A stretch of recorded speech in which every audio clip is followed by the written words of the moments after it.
The Department of Real Estate.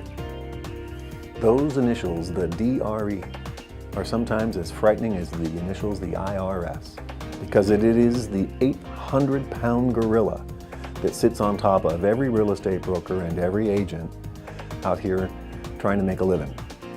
And there are big changes that have happened in the DRE's life, which means in your life, over the last 18 months. First was the legislative change. The department's mandate has been legislatively altered. It is no longer an agency that is designed to focus on licensure. There aren't hundreds of thousands of people clamoring to get a real estate license anymore, at least not while the market is in the tank the way it is.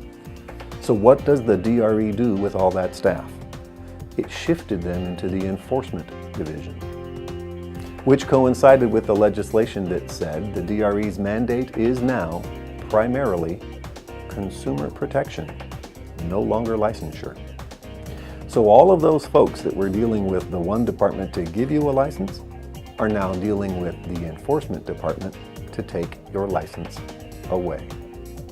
At last count, the general counsel for the DRE said there were 4,200 backlogged claims, and they are now aggressively going through all those complaints. It makes sense because the Department of Real Estate, according to Governor Brown, is to be merged into the Department of Consumer Affairs. So the same people that govern midwives, barbers, and architects will now be in charge of governing real estate brokers. The DRE is to become a department, a bureau rather, of the Department of Consumer Affairs. So we might start thinking of it as the BRE. So far the plan is that the BRE will keep its commissioner and will keep its enforcement staff and will generally keep its operations the way it's always been. I don't know if I would count on that. Here's what I can count on. If you haven't been investigated, or if you have been investigated, expect an audit. Audits are not fun. Audits generally mean suspension or revocation of your license.